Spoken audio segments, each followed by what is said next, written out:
Criminal Minds is one of my favorite shows of all time. In fact, it's one of many people's favorite shows of all time. It's an incredibly popular show that is still running today because of the rabid fan base that it has.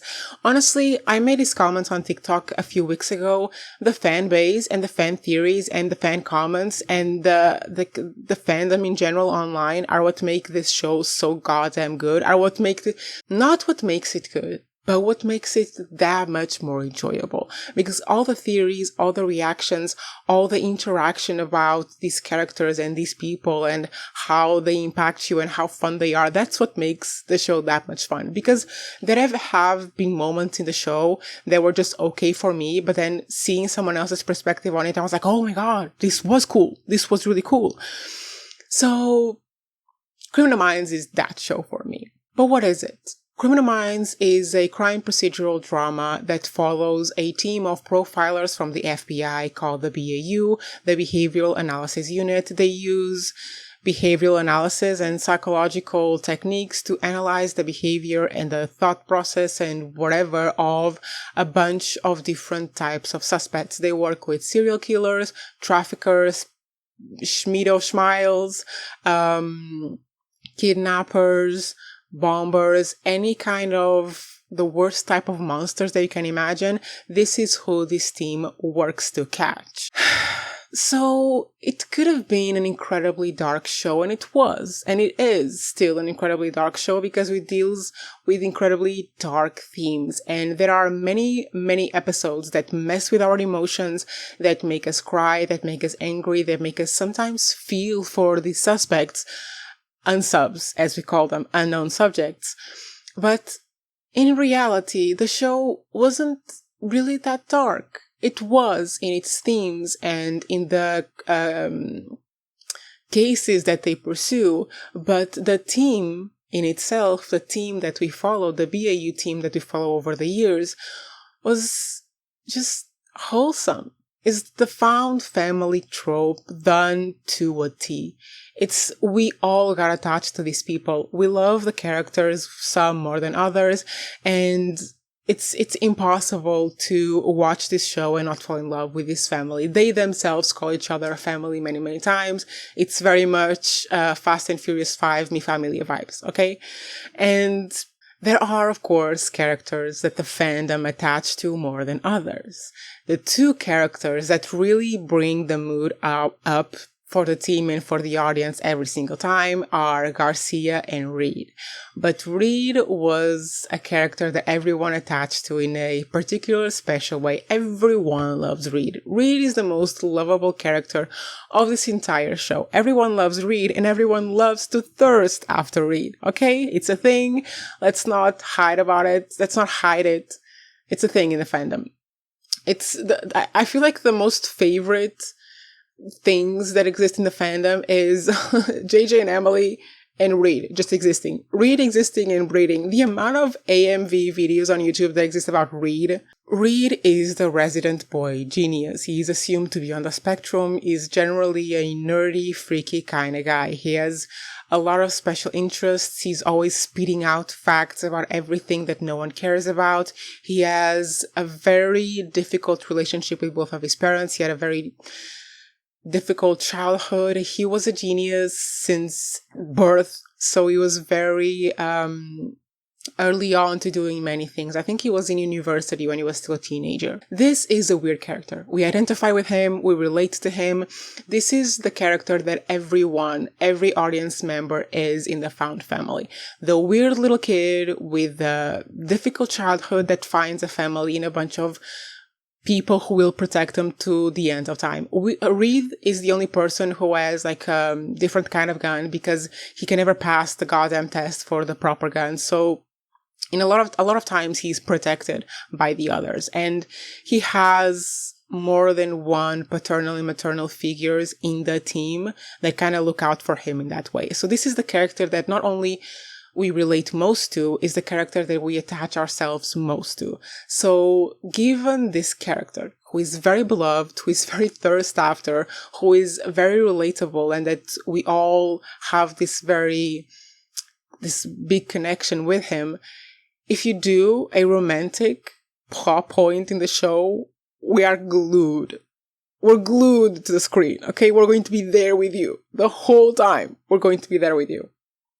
And the first one was with JJ, which went to nowhere, and I will never forgive the show for what they did in the last season of the Normal Criminal Minds. Not ever. That made no sense. No sense. You're just trying to grab the viewers, and we know it. Second one was Lila, played by Amber Heard. And okay, the kiss in the pool was a little weird, but okay. And then the third one, Maeve. This couldn't have been done any better almost until the end.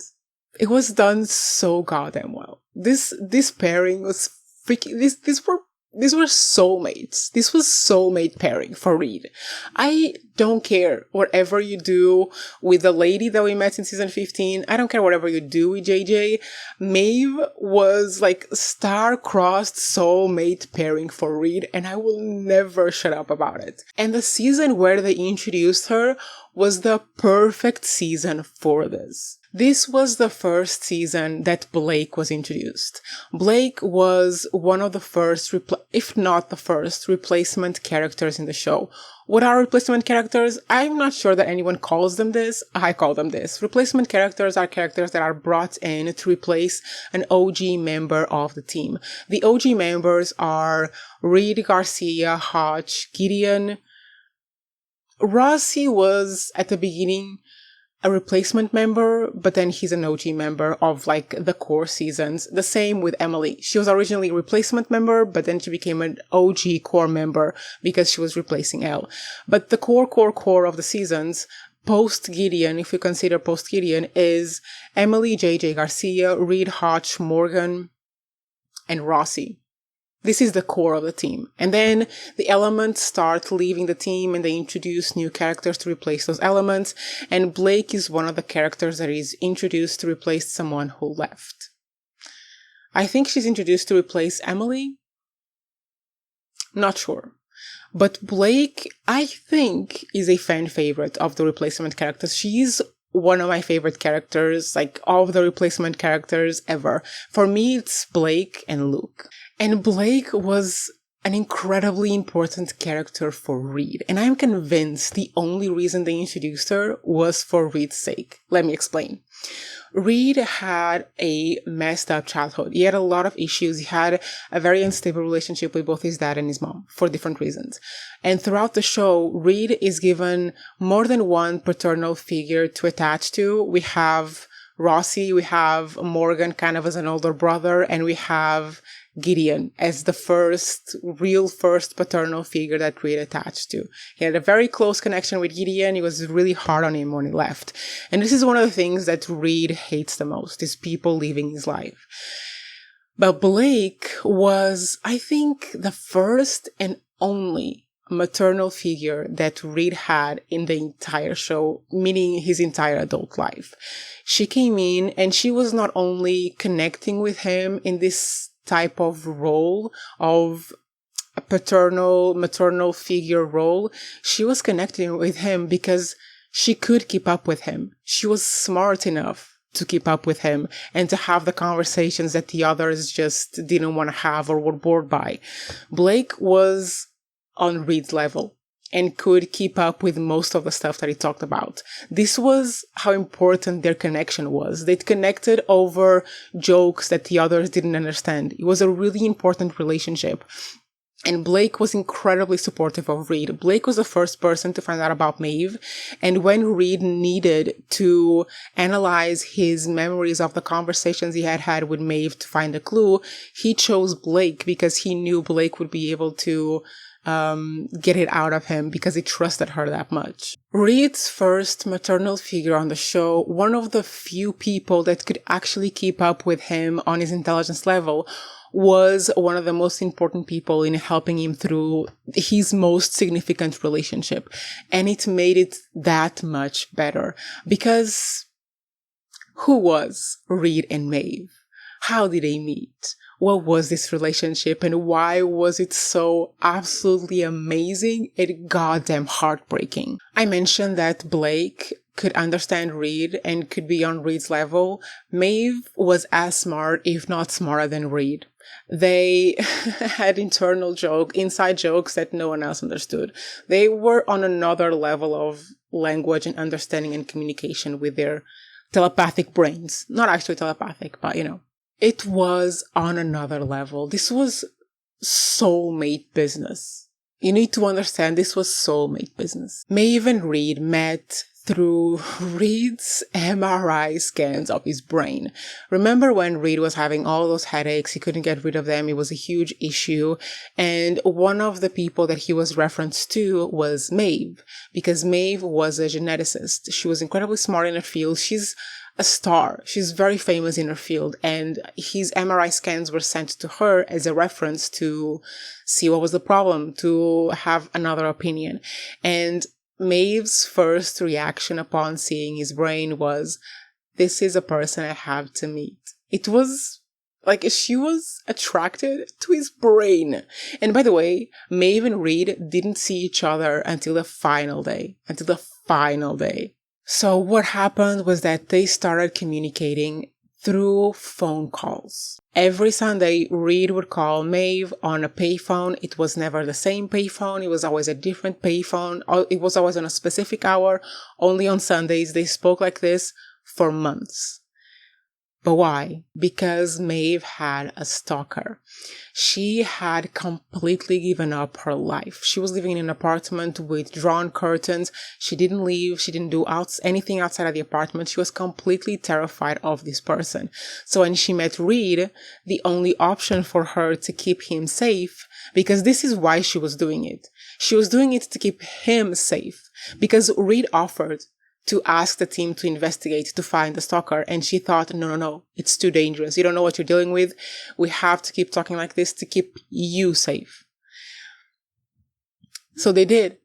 They talked like this for months. Eventually, Reid needed her help for a case, so he called her twice in the same week. Nothing happened. They kept talking more often, and nothing happened. So eventually, Blake encouraged Reid to meet her, and they decided to finally meet each other. They set a date for a restaurant. Reid was there, but then he noticed there was some dude in the corner spotting him, and he left the restaurant. No, he didn't leave the restaurant. He called her. She was outside the restaurant, and he said, no, don't come in because there's someone here watching me, and I think it's your stalker.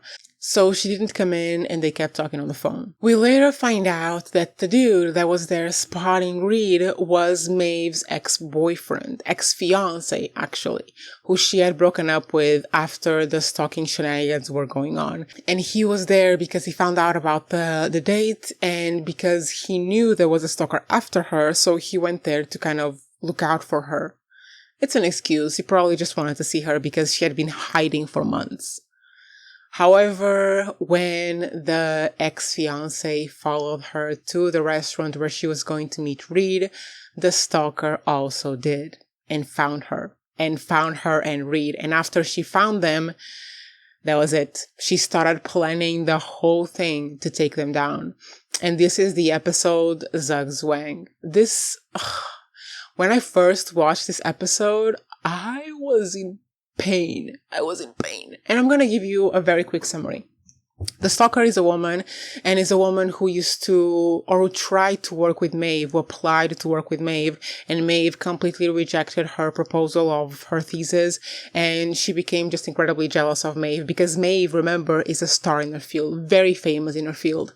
And when this woman, by the way, played by the same actress that plays Georgina in Gossip Girl, when this woman got rejected by Maeve, she started stalking her and tried to steal her life. It was a convoluted plot, but basically when she knew about Reid, she wanted him for herself. She wanted to date Reid and destroy Maeve's life. And she was dating the ex-fiance. That's how she got so much access to all of this.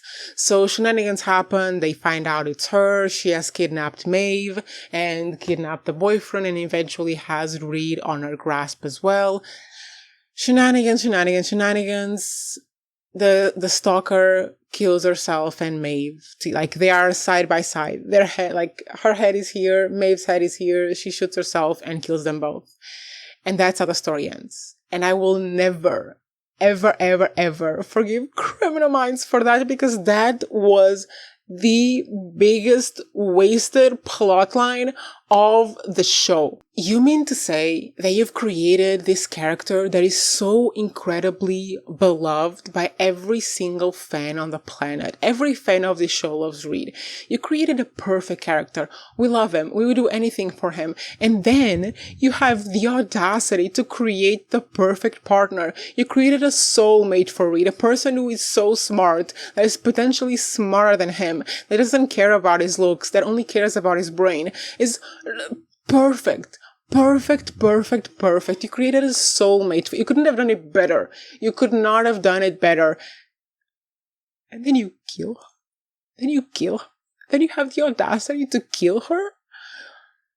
Like, Maeve continued to be present until the end of the show. She was present as hallucinations. She was present as dreams. She was right there with the cat shenanigans. She was right there in season 15 when Reid meets someone else. She was that important. She was that impactful. And you couldn't have kept her as a character in the show, as some goddamn character development for Reid. You built the perfect soulmate for the perfect character of this show that everyone loves, and then you killed her? Biggest waste of Criminal Minds history. Biggest waste.